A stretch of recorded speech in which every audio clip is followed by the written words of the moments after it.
우리 기자 여러분들한테 제대로 저희가 정보 제공을 잘 하지도 못하고 있는 것 같고, 또 접대라면 이상하지만 편하게 취재할 수 있는 환경을 못 만들어드려서 죄송하게 생각합니다. 많이 이해해 주시고요.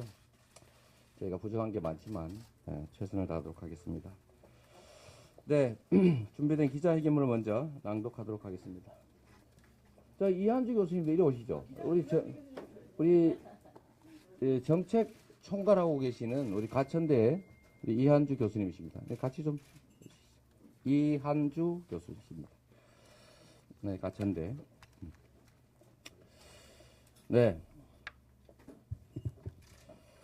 촛불혁명을 완성하는 대통령이 되겠습니다. 촛불 민심이 바라는 대한민국이 곧 이재명이 만들고자 하는 대한민국입니다. 세월호 진상규명, 백남기 농민 특검, 사드 배치 중단, 국정교과서 폐기, 성과 퇴출제 등 노동계약 중단, 언론장악금지법 처리 등 촛불 공동행동의 6대 긴급현안을 반드시 실현하겠습니다. 6대 긴급현안을 포함한 30대 과제 또한 일부는 이미 저의 공약으로 발표되었고 나머지는 모두 공약에 포함시킬 것입니다. 촛불의 거대한 분노와 열망은 반드시 실현되어야 합니다. 촛불혁명의 완성은 권력자의 교체나 단순한 정권 교체를 넘어 촛불 민심의 열망을 실현하는 진정한 촛불 정권을 만들어내는 것입니다. 약속은 누구나 할 수 있습니다. 그러나 실천은 그가 살아온 삶 그리고 정치적 삶의 역정을 살펴봐야 합니다. 재벌과 부패 권력 등 모든 기득권으로부터 자유로운 유일한 후보, 촛불의 시작부터 마지막까지 촛불의 대의에 초지일관 충실한 저 이재명이야말로 단순한 정권 교체가 아니라 진정한 세상 교체를 이뤄낼 수 있습니다. 무엇보다 야권 연대에 큰 판을 만들고 촛불 연정의 대의를 이뤄낼 수가 있습니다. 촛불 혁명의 완성을 위해 다음과 같이 약속드립니다. 첫째, 정권 교체 후에도 박근혜 게이트에 대한 수사와 처벌을 철저하게 진행하겠습니다. 그리고 그들이 취한 직간접 범죄 수익은 끝까지 추적해서 마지막 1원까지 환수하겠습니다. 수사 기소권을 가진 세월호 특검법 제정으로 한 톨의 의문도 없이 진실을 밝히고 세월호를 조기 인양하겠습니다. 불법으로 폐쇄된 개성공단을 재가동하고 6만여 명 종사자들의 피해를 신속하게 배상하겠습니다. 고의적 불법을 저지른 박근혜 대통령에게 구상 청구를 하겠습니다.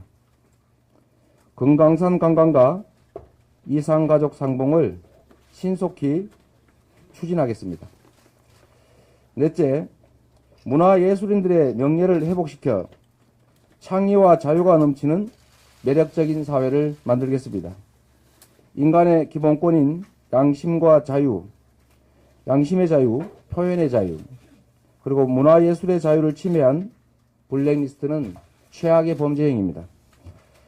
대다수 문화예술인들은 자신들의 생계를 걸고 자유를 지켜온 자랑스러운 시민들입니다.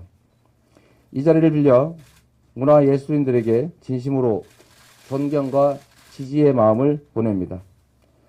블랙리스트 범죄에 대해서는 한 분 한 분이 받은 피해를 철저히 조사하고 배상하겠습니다. 공권력을 남용한 자들은 형사처벌 외에 민사적 책임까지 물어서 다시는 고의적 인권 침해가 재발하지 않도록 하겠습니다. 문화예술에 대해서는 지원하되 간섭하지 않는다는 원칙을 철저히 지키겠습니다. 다섯 번째, 국민소환, 국민발안제 도입과 국민투표, 주민투표 등의 확대를 통해서 직접민주주의 제도를 확장하겠습니다. 주권자인 국민의 권리를 확대하겠습니다. 여섯째, 박근혜 정부에서 영업이익 550억 이상인 440개 대기업들이 감면받던 법인세 특혜를 정상화해서 매년 평균 15조 원씩을 환원시키겠습니다. 일곱 번째, 상속 증여세를 철저히 징수해서 불법적인 재산 대물림을 막겠습니다. 여덟 번째, 뉴딜 성장과 공정경제 질서 회복을 위한 재벌체제, 즉 황제경영 해체를 할 수 있도록 공적 연기금이 국민의 입장에서 정상적인 의결권을 행사하도록 하겠습니다. 아홉 번째, 범죄수익 환수법, 일명 이재명 대청소법이라고 이름을 저희가 붙였습니다. 범죄 행위로 인한 직접 간접적 범죄 수익을 모두 소급해서 몰수하겠습니다. 그렇게 해서 대한민국을 정경유착의 청정지대로 만들겠습니다. 고의적 범죄 행위에 대해서는 전면적인 징벌배상제 도입으로 범죄로는 축제할 수 없다고 믿어지는 나라를 만들겠습니다. 열 번째, 국가정보의 사적 이용을 감시하고 기록 및 정보를 시민들이 공평하게 이용할 수 있도록 국가기록정보위원회를 신설해 운영하겠습니다. 11번째, 공익을 위해 내부 부정을 제보한 내부 제보자를 철저히 보호하겠습니다. 공익신고자 지원재단 설립, 불이익 처분에 대한 제재 강화 및 징벌배상을 도입합니다. 12번째, 자랑스러운 대한민국 주권자들이 2016년부터 어떻게 뒤틀어진 세상을 바로잡았는지 영원히 기록으로 남기기 위해 청와대에 촛불혁명 기념관을 설치하겠습니다. 촛불시민 여러분과 함께하는 모든 날들이 저에게는 영광이고 축복입니다. 좌고우면하지 않고 초지일관 뚜벅뚜벅 앞으로 나아가겠습니다. 촛불혁명의 완성에 헌신하겠습니다. 감사합니다. 질문 응답하기 전에 잠깐 소개 시간을 갖도록 하겠습니다. 아까 잠깐 말씀드렸지만 아직도 공개 대표가 없는 베일 뒤에 가려져 있는 저희 정책 연구단을 이끌고 계신 우리 이한주 가천대 교수님이십니다. 다시 인사드리겠습니다.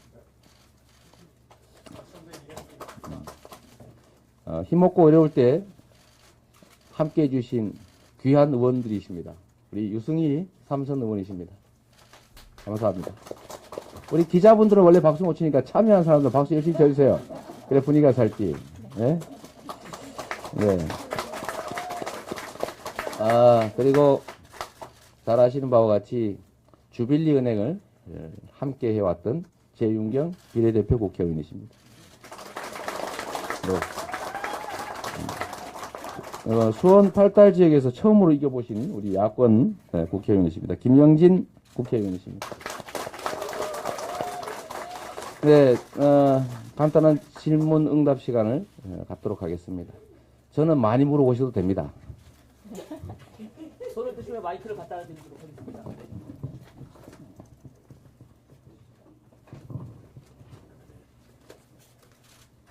시장님 질문 네, 하나 드리겠습니다. 여기 보면 개성공단 재가동에 대한 공약을 지금 말씀하셨는데요. 예.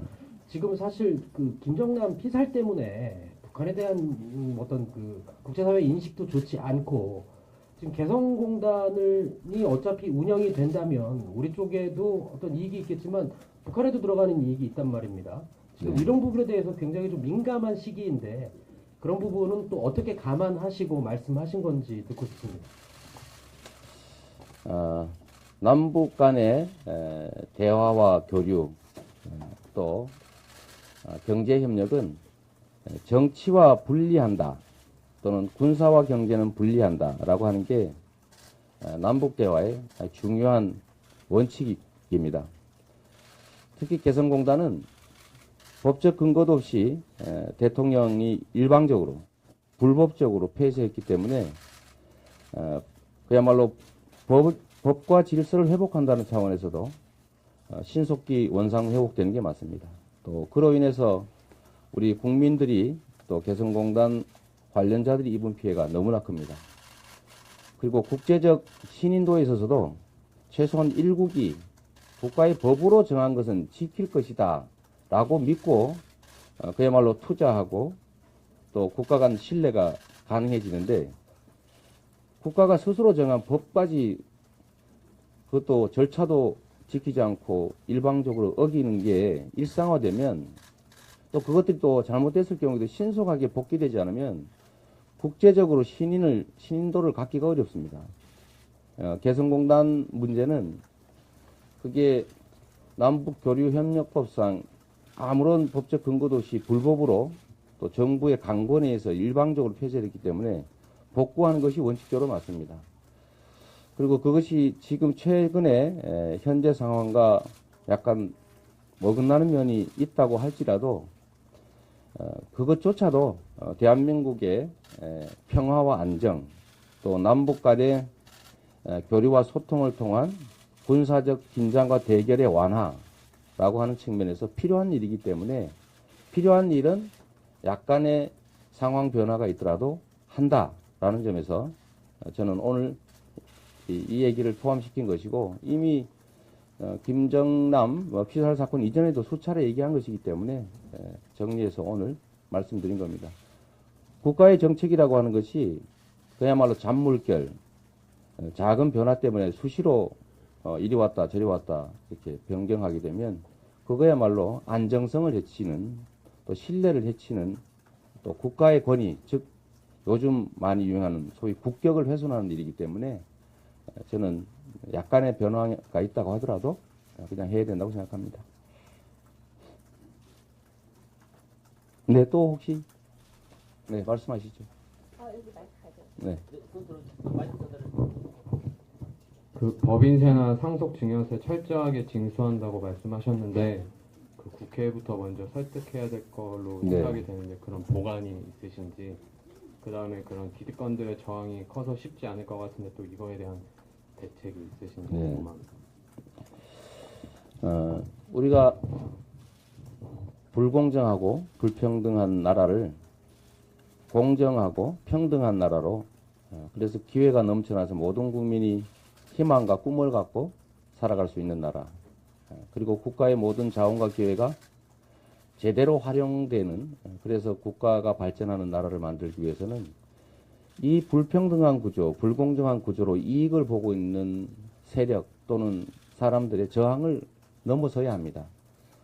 그 저항을 넘어서지 않고 또 그 저항을 피해서 새로운 나라 만들 수 있다고 하는 것은 그야말로 빈말 허언입니다. 지금 법인세, 우리나라는 제가 말이 좀 길어 미안합니다만 경기 침체를 이겨내기 위해서는 첫째로는 국민들의 가처분 소득이 늘어나서 구매력이 살아나야 합니다.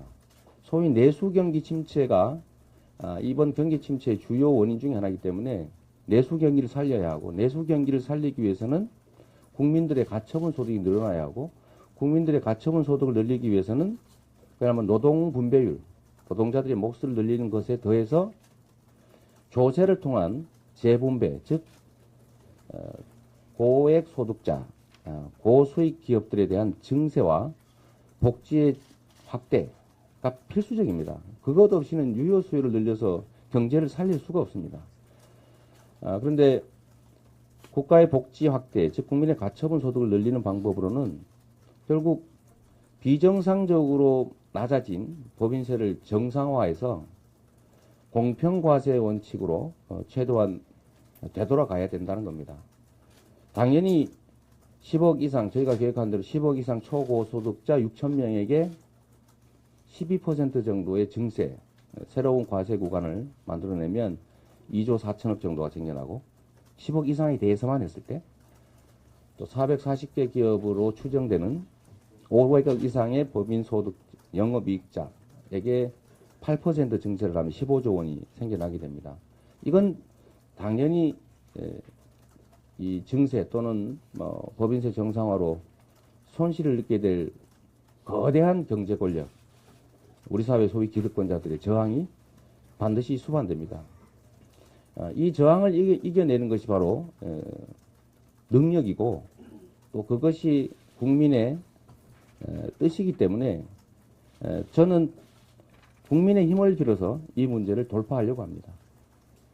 사소한 얘기겠지만 성남에서 제가 민선 5기 시장을 맡고 있을 때는 새누리당이 2석 또는 4석이 많은 압도적 다수였습니다. 첫 1년 동안은 모든 좋은 정책, 모든 좋은 예산은 다 삭감 부결됐습니다. 그래서 그 다음 해부터 제가 한 방법이 국민들, 성남 시민들과 함께 직접 손을 잡고 새누리당 국회의원, 새누리당 시의원 이분들을 직접적으로 시민들의 힘으로 설득하고 압박해서 결국은 제가 하고자 하는 일들 거의 대부분 해냈습니다. 이번 촛불혁명도 사실은 국회는 탄핵하고 싶지 않았습니다. 전체로 봤을 때. 새누리당 의원들이 탄핵하고 싶어서 했겠습니까? 결국 국민들의 그 열정과 에너지 때문에 어쩔 수 없이 국민의 탄핵 찬성률만큼 300명 중에 78% 정확하게 여론조사 탄핵 지지율과 합치하는 숫자의 국회의원 찬성을 끌어냈습니다. 결국 정치는 국민이 하는 것이고 또 국회도 국민이 움직여서 대통령 탄핵 의결까지 할 수 있다는 측면을 보면 국민들이 이 정책에 대해서 공감하고 압도적 다수가 찬성하고 그거를 개정해서 만들어내겠다는 열망이 있으면 안 할 수가 없죠. 결국은 이 개혁 정책을 밀어붙이는 힘은 국민과 소통하고 국민의 신뢰를 얻고 국민의 열망을 조직하는 방식으로 국민의 뜻이 관철되게 하면 가능하다고 생각합니다. 특히 저희가 하고자 하는 기득권에 대한 일부 원상복구, 법인세 정상화, 초고소득자 슈퍼리치에 대한 증세, 또는 뭐 국토보유세 신설 이런 것들은 압도적 다수 국민에게 혜택이 가는 일이기 때문에 정확하게 정보가 공유되고 설명하고 의견을 수렴한다면 저는 정치권이 거부할 수 없을 것이라고 확신합니다. 또 그렇게 할 수 있어야 됩니다. 또 질문 있으십니까? 네, 앞부분. 네. MBN 윤범기 기자라고 합니다. 오늘 아침에 지지율이 오랜만에 두 자릿수를 회복했는데 뭐 어떻게 평가하시는지 원인이나 두 자릿수 됐어요? 그렇습니다. 제가 8% 이하로 떨어지는 다음부터는 일부러 안 받습니다. 이 상처를 받을까봐. 제가 아무리 무덤덤한 척하고 하지만 아무래도 신경을 안 쓸 수가 없죠. 그래서 그럴 때는 외면하는 것이 좋은 방법이어서 그냥 제가 할 일에 집중했습니다. 지금 10% 넘었다고 하는 보도가 얼핏 저도 오면서 사진 들었는데 거기에 연연하지 않으려고 합니다. 제가 지지율에 연연하니까 지지율이 떨어지더라고요. 오히려 그냥 제가 하고자 하는 일, 또 국민들에게 보여주고 싶은 저의 모든 면들 이런 것들을 성실히 보여드리고 또 잘 설명하고 또 함께 호흡하고 국민의 뜻이 어디에 있는지를 철저하게 낮은 자세로 찾아내고 그 국민의 뜻을 관철하기 위해서 겸허한 자세로 노력하는 게 국민들의 믿음을 얻는 그런 길이라고 생각이 됩니다. 다시 많이 차분해져서 원래 자리로 좀 되돌아온 것 아니냐라는 생각이 들고 앞으로도 낮은 자세로 국민들에게 저를 설명하기 위해서 진정성을 갖고 최선을 다하도록 하겠습니다. 감사드립니다. 어쨌든 적은 수겠지만 마음을 좀 바꿔주셨다는 뜻이기도 할 텐데 저에 대한 믿음 이런 것들이 조금 다시 살아나는 것 같아서 저로서도 기쁘고 또 우리 국민들께도 감사드립니다. 네. 네, 시장님 SBS 김용수입니다. 네네. 잘 안 보이네. 제 기자회견문 잘 읽어봤는데요. 네. 이게 보면 언제나 그렇듯이 이재명 시장의 말을 들으면 네거티브한 룰을 바로 잡아서 공정한 이재명식 공정 경제를 만들겠다 이런 네. 거 굉장히 많이 보이거든요. 선명하고. 근데 거기에 추가해서 포지티브한 무언가를 추가해서 더 발전시키겠다 이런 부분은 아직도 조금 부족한 게 아닌가라는 생각이 들거든요. 그러니까 뭐 표현은 작살낸다는 표현은 이제 안 쓰시지만 아직도 그런 기조, 네거티브한 룰을 바꾸겠다라는 건 굉장히 많은데 거기에 포지티브한 무언가를 추가하겠다 이런 건 좀 여전히 부족한 게 아니냐라는 생각이 드는데 어떻게 네. 생각하시는지. 뭐 그 점도 저희도 좀 가능하면 우리 정성호 의원께서 오늘 와주셨습니다. 감사합니다. 네. 뭐 지적하는 말씀이 일리가 있습니다. 저도 포지티브한 얘기로 저의 모든 기자회견문이나 제 발언을 다 채우고 싶습니다. 그런데 이 사회의 현재 최대 과제는 분명하게 정상을 회복하는 것이라고 생각됩니다. 정상을 회복한다고 하는 것은 즉 공정사회를 만든다고 하는 것은 이 불공정한 사회를 극복하고 또는 비정상을 극복하고 또는 불평등하고 불공정한 구조를 이겨내는 거죠. 기존의 기득권 구조를 우리가 이겨내지 않으면 새로운 질서가 사실 불가능합니다. 마치 알을 깨지 않으면 병아리가 될 수 없는 것처럼 말이죠. 그래서 우리가 불공정 경제를 시정해서 공정한 경제로 그야말로 이 정경유착을 넘어서 공정한 정치로 또는 불공정한 사회를 넘어서 공정한 사회로 이게 사실 동전의 양면입니다.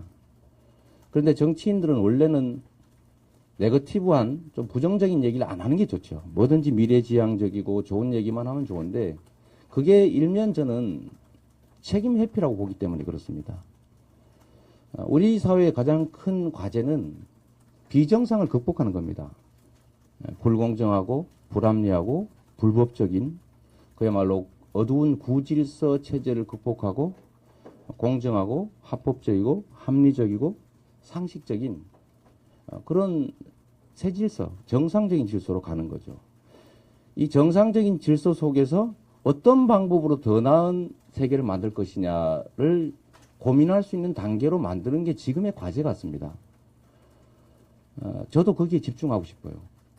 그래서 우리 사회가 저는 철저하게 실용주의자라 뭐 보수 진보 이런 거 별로 가리는 거 안 좋아합니다만 그야말로 일반적으로 말하는 것처럼 보수와 진보가 진정으로 경쟁하는 사회가 되면 좋겠어요. 보수와 진보라고 하는 것은 원래는 이 길로 갈 것이냐 저 길로 갈 것이냐 하지만 최종적인 목표는 사실 선이고 좋은 길이죠.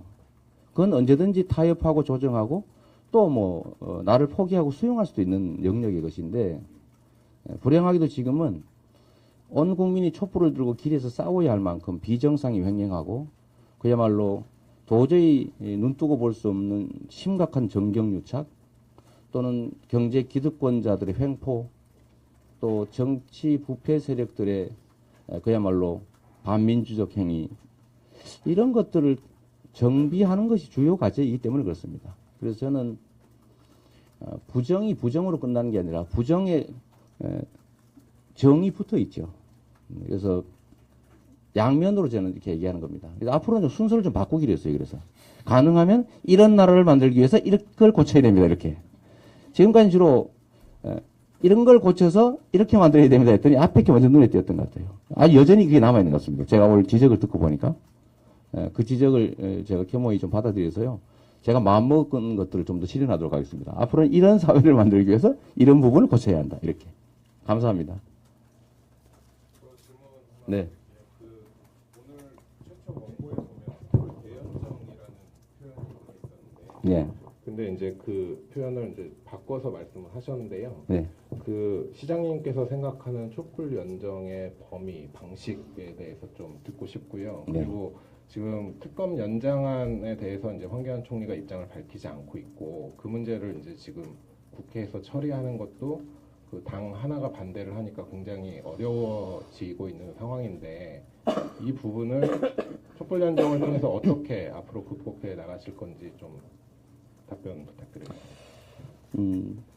촛불 대연정이라고 하면 결국은 이제 야권 연합 정권의 야권 촛불 주도 세력들까지 실질적으로 참여할 수 있는 연합 정권을 만든다. 뭐 그렇게 말씀드릴 수 있겠습니다. 기본적으로는 야권 정치 결사체들, 야권 정당들의 연합 정권이 꼭 필요하고, 그걸 위해서는 공동의 정책을 만들어내고, 또 다음 정권을 만들어내기 위해서 연대하고, 또 그 후에는 집권한 후에는 공통의 목적을 달성하기 위한 이제 공동의 역할들을 분담해서 하게 되겠죠. 여기에 촛불 시민혁명의 주도 세력들이 내용적으로도 또는 형식적으로라도, 형식이라는 건 구체적으로 말하는 겁니다. 실질적으로 또 내용적으로 참여할 수 있게 통로를 열어줘야 된다. 그런 뜻입니다. 또 한 가지 특검 연장 문제에 대해서는 저는 현재 새누리당 무슨 자유당인가로 이름 바꿨나요? 아직 못 외워서 죄송합니다. 자유한국당 그냥 자유당으로 부르고 싶은데 이승만 때 생각이 나서 좋은 것 같아요. 자유한국당이 반대를 하니까 아마 그게 국회 선진화법 요건에 미달해서 그러는 거겠죠. 결국은 현실적으로 처리하는 방법은 그야말로 국회의장의 직권상정밖에 없습니다. 그렇게 보여지는데, 저는 법이라고 하는 것이 해석을 할 때 그야말로 그 목적에 충실하게 해야 된다고 생각됩니다. 법은 제도 자체가 목적이 아니라 이루고자 하는 그 법 자체의 목적이 있죠. 국민의 의사가, 주권자의 의사가 제대로 반영되는 법을 만들기 위해서 그 제도를 만들어 놨겠죠. 그래서 과거의 사례도 좀 살펴보고 그 목적에 부합하게 해야 되는데, 지금 대통령이 퇴진을 해야 되느냐 마느냐, 그게 국민의힘으로 퇴진이 강제되고 있는 상황이고, 또 대통령을 실제 수사하는, 현직 대통령을 수사하는 대한민국 헌정사 초유의 일이 벌어지고 있는데, 이런 일만큼 중요한 일이 헌정 질서 중에 어디에 있겠느냐라는 측면에서 보면, 저는 국회의장께서 결단을 내려가지고 직권상정을 해주시는 게 맞다고 생각합니다. 테러방지법은 물론 잘못된 사례이긴 하지만 그것조차도 국가안전보장, 긴급사항에 해당된다고 해서 결국 통과시켜서 유효하게 작동하고 있습니다. 나쁜 쪽으로 악용된 사례이긴 하지만 좋은 쪽으로 선용할 전례로 볼 수도 있는 거죠. 왜 나쁜 사람들만 제도를 악용할 수 있고 좋은, 즉 국민의 뜻에 부합하는 권한을 행사하는 사람들은 그걸 선용하면 안 되는가? 그 질문을 제가 한번 드리고 싶어요.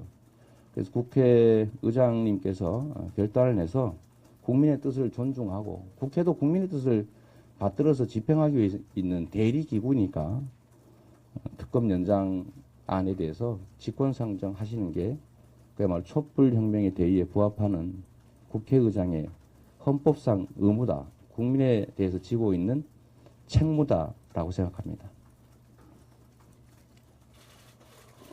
질문 더 있으시죠?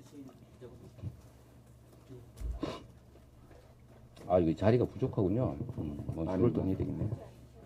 괜찮습니다. 저 방금 전에 이제 문재인 전 대표께서 또 이제 추가 인재 영입을 발표를 하셨어요. 네. 저희는 좀 어떻게 진행되고 있는지랑 좀 단기간 내에 좀 발표하실 계획이 있는지 좀 여쭙고 싶습니다. 인재 영입. 제가 이제 인재 영입에 대해서 좀 한 말씀을 드리겠습니다. 알았어요. 우리 유승희 의원님 하실 말씀이 많으시죠. 우리가 본선을 치르는 게 아닙니다. 민주당이라고 하는 대한민국 제1당 거대 수권 능력을 가진 거대 정당의 한 역할을 맡을, 후보 역할을 맡을 사람을 뽑고 있는 과정입니다.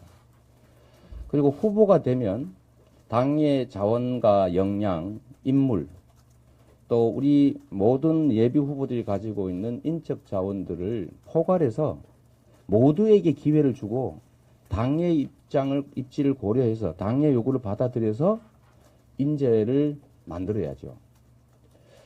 그런데 이게 당의 후보를 뽑는 과정에서 미리 개별 후보들이 다 자기 식구들 다 이렇게 만들어서 소위 인재 영입이라고는 하지만 자기 세력을 확장하는 거 아닙니까?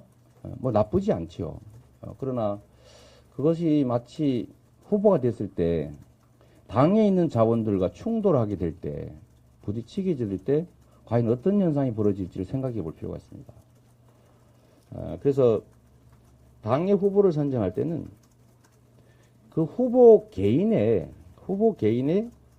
역량과 또 실적과 철학과 비전 이런 걸 봐야지 그 주변에 얼마나 많은 사람을 끌어들였느냐로 판단하게 되면 사실은 이게 정당 정치에 반하지요. 정당이 부수적인 끌려다니는 도구가 아니지 않습니까? 분명히 해야 될 거는 정당을 마치 우리가 거대한 아주 쉽게 예를 들면 로봇 태권브이 같은 거라고 볼 수 있죠. 엄청난 인력과 권력과 조직을 갖추고 있습니다. 그 당을 지휘할 조정관을 잡을 철수와 영희 중에서 누구를 고르는데 그 중에 철수가 온갖 갑옷에다가 온갖 무기, 장비 막 다 챙기고 있는데 그 조정관을 잡히면 어떻게 되겠습니까? 조정관을 잡을 역량이 되느냐를 가지고 따져야지 얼마나 많은 장비를 갖췄느냐로 따지면 로봇 태권브이는 의미가 없죠. 정당은 의미가 없어집니다. 그래서 이거는 각자의 역량, 그 후보의 역량을 보여주고 그걸 보완하는 선 정도의 핵심 참모 그룹 정도를 이렇게 영입하고 하는 것은 필요하겠지만 마치 국가 경영을 총 책임질 집단을 만들어내는 것처럼 소위 당 밖의 당 비슷하게 만들어 놓으면 저는 이게 오히려 나중에 본선 경쟁력의 문제를 야기할 수 있다고 생각됩니다. 물론 저희가 이제 저도 솔직히 개인적으로 많이 영입하고 싶기도 하고 또 한때 지지율이 조금 올라갈 때 많은 분들이 사실은 자원해 주셨어요. 제가 안 받았습니다. 미안하지만. 저도 좋을 때가 있었지 않습니까? 엄청난 많은 수가 저한테 제안했어요, 사실은. 그래서 제가 사양했죠. 이름만 대면 알만한 분들 엄청나게 많았습니다. 그러나 제가 한 분도 얘기한 일이 없고, 제가 그 이유는 후보가 됐을 때, 우리 당의 자원과 또 저와 인연 맺지 않은 좋은 인재를 써야 되기 때문에 미리 많이 해놓으면 그 자리를 감당할 수가 없게 되죠. 그래서 저는 인재라는 측면에서는 내 사람이냐, 나와 가까우냐, 나한테 빨리 와서 도와줬느냐, 전혀 고려할 수는 없겠지만 그건 정말 극히 일부분이고 나와 이 다른 영역에 있든 하다못해 상대 진영에 있더라도 역량이 뛰어나고 또 소위 탕평 인사를 하기에 적합한 인사라고 판단이 되면 많이 써야죠. 그러려면 제가 미리 차지하는 영역이 적어야 됩니다. 저는 정치가 이게 일종의 실수 중에 하나라고 생각하는 거죠. 이것도 신화다. 세력이 많으면 훌륭한 후보다. 세력이 많으면 훌륭한 후보가 됩니까? 많이 몰려오면 훌륭한 인물로 바뀝니까? 저는 아니라고 생각해요. 오히려 그걸 잘 제어하는 것이 우리는 잘하는 것이라고 생각되고 특히 실질적으로 현장 정치에서 그런 경험을 여러분도 많이 보셨을 겁니다. 기자분들께서도. 이게 사람은 좋은데 어느 날 보니까 주변에 사람이 이상한 사람들이 잔뜩 모여가지고 망가지는 경우가 많습니다. 실제로 봤죠. 또 그와 비슷하게 소위 인해 장막, 그야말로 과도한 측근들, 숫자 이런 건 오히려 정당 정치에 또 민주주의에 조금은 좀 불부합하는 측면이 있다. 과도하면. 그런 말씀 드리고 싶습니다. 그리고 우리 인재는 얼마나 훌륭합니까? 좋은 분들만 다 모셨고요. 그리고 현대전은 제가 자주 말씀드리지만 숫자로 하는 게 아니죠.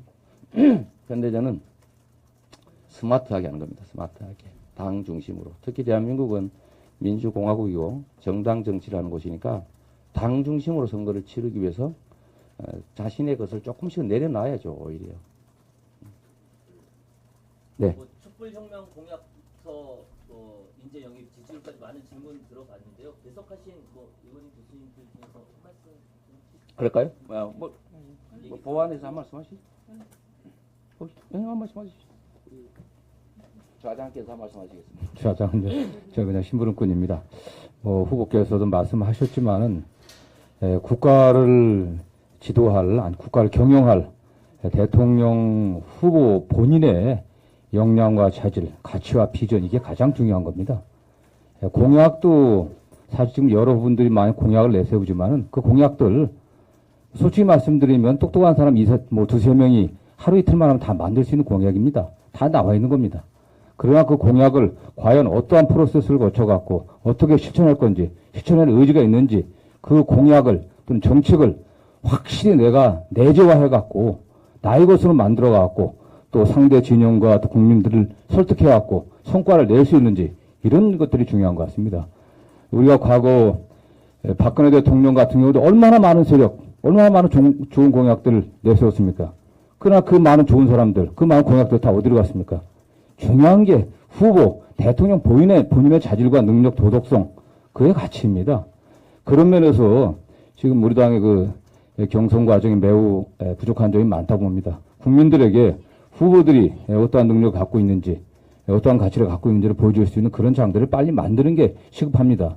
지금 다 여러분도 아시는 것처럼 대선 선거운동 경선하고 또 사람들 모아갖고 여러 가지 이제 자문 세력을 이렇게 발표하는 그게 다 선거운동이면서 탄핵이 아직 끝나지 않았으니까 토론은 안 된다. 후보 검증은 나중에 하자. 이런 건 잘못된 논리라고 생각하고요. 저는 그런 면에서 빨리 후보들을 갖다 국민들이 직접 비교해갖고 어떤 사람들이 정말 대통령으로서의 자격을 갖추는지 이걸 판단할 수 있게 당에서 빨리 그러한 조치들을 좀 취해야 된다고 좀 생각을 하고 있습니다.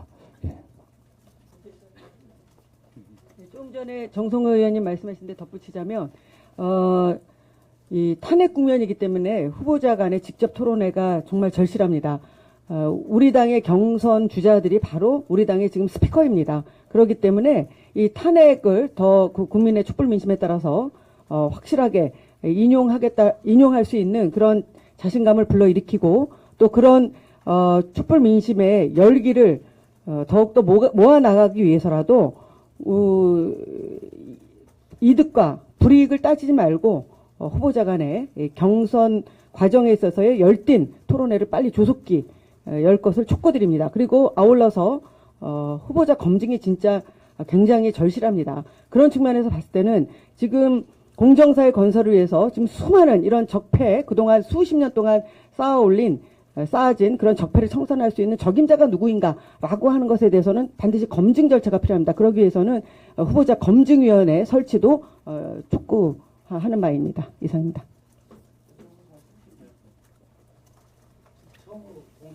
네. 예. 아까 그 SBS 기자분께서 그러셨습니다. 왜 자꾸 네거티브 하느냐, 뭔가 좀 긍정적인 게 없느냐라고 얘기하는데 사실은 저희라고 왜 국가를 앞으로 어떻게 끌어가겠다. 지금 여러분도 아시는 대로 국가가 노란의 위기에 처해 있는데 어떻게 끌어가겠다 하는 게 왜 없겠습니까? 저희들이 이제 되게 다 준비되어 있는 그런 상황임에도 불구하고 현재는 촛불에 더 집중할 때 현재의 전국상이 촛불이 제도화되는 과정에서 좀 이완된 감은 있지만 여전히 굉장히 위험하고 굉장히 긴급한 상황이다라고 하는 점에 대한 후보와 캠프 진영의 위기가 반영되어 있는 거다. 이렇게 말씀드릴 수 있겠습니다. 이게 좀 진정이 되고 이게 이제 전 진실로 안정이 되어진다라는 느껴지는 순간 저희들은 지금까지 이렇게 이제 적폐를 청산했으므로 앞으로는 이러이러한 정책으로 나아갈 것이다라고 하는 것을 기분 좋게 상쾌하게 아마 후보께서 말할 수 있지 않을까 이렇게 생각합니다. 감사합니다. 네, 이제 그만 제 의원님 한 말씀 하시면 네, 감사합니다. 정리삼아 말씀드리면 우리 정책 연구진들은 조만간 우리 구성이나 이런 거 한번 발표 한번 하시겠죠? 한번 하시게 될 테고요. 그때 봐주시고 정책 준비의 세밀함이나 뭐 이런 거는 제가 자부합니다. 대한민국 최고의 또 신원을 밝힐 수 없는 분들이 많이 도와주고 계세요, 사실은. 뭐 이런 말씀드리기 좀 그렇지만 공개하지 말아야 될 그런 요구를 조건으로 그냥 도와만 주시는 분들이 워낙 숫자들도 많고 해서 공약의 세밀함이나 또 실현성 이런 것들은 뭐 타의 추종을 불허한다고 자부합니다.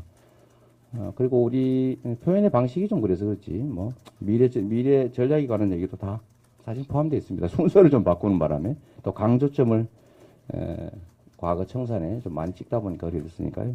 촛불혁명이 지나가면 그야말로 다시 정상적으로 미래를 향해 질주하는 그런 모습들을 보여드릴 수 있을 것 같습니다. 네, 저도 한 말씀 꼭 드리면 국민들은 자신들이 낸 세금으로 운영되고 있는 자신들이 대표하는 정당이 어떤 후보를 내는가에 대해서 자세하게 보고 듣고 만져보고 선택할 권리가 있습니다. 그런데 지금처럼 누구는 백화점 쇼윈도우 가장 좋은 자리에 아주 아름답게 포장된 상태로 전시되어 있고 누구는 저기 뒤에 물건 창고에 갇혀 있으면서 그야말로 찌라시라고 하나요? 그런데 사진 하나 찍혀서 돌아다니고 있는 그런 상태라고 할 수 있는데 이제 국민들이 실제로 구매를 결정해야 될 단계가 다가오고 또 시간도 많지 않기 때문에 저는 우리 국민들에게 그 우리가 팔아야 될 또는 국민들이 선택할 대상에 대해서 직접적으로 눈앞에 제시하고 판단하고 고를 수 있는 기회를 주는 게 의무라고 생각합니다. 지금처럼 선거운동 다른 건 다 하면서 다른 건 다 하고 뭐 정책 발표도 하고 하는데 토론은 안 된다. 그건 국민에 대한 예의가 아니다. 그리고 이게 또 다른 깜깜이 선거를 만들 수 있다. 우리가 이 깜깜이 선거 또 검증 없는 선거를 통해서 얼마나 큰 피해를 입었습니까? 제가 뭐 더 낫다는 얘기는 아니고 그러나 그 깜깜이 선거의 가능성 이런 것들을 없애기 위해서라도 많은 또 빠른 시간 내에 그냥 원고지 써와서 읽는 이런 토론이 아니라 그가 무슨 생각을 하고 있는지 불의의 질문에 대해서 어떻게 답하는 사람인지 한 국가를 운명을 결정할 사람이 누군가를 가리는데 미리 질문 써주지 않으면 말할 수 없는 상황일지도 혹시 모르는 사람이 있을 수도 있지 않습니까? 그래서 그게 저일 수도 있습니다. 혹시도 오해해가지고 누굴 그랬다고 하지 말아주시고 그래서 국민들이 선택할 수 있는 기회를 꼭 주셔야 된다. 그건 의무다. 라는 말씀을 꼭 한번 드리고 싶습니다. 당장 오늘 밤 내일이라도 시작하는 게 좋지 않을까 싶어요. 안 해야 될 이유가 없지 않습니까? 우리 언론인 여러분들께서 좀 많이 불러서 초청 토론회도 좀 열어주시고 안 오면 안 오는 대로 오는 사람만 가지고도 좀 할 수 있게 그렇게 좀 해주십시오. 원래 옛날에는 그렇게 했던 것 같은데 국민들이 선택할 기회를 좀 주었으면 좋겠다 말씀으로 마치겠습니다. 감사합니다. 네. 우리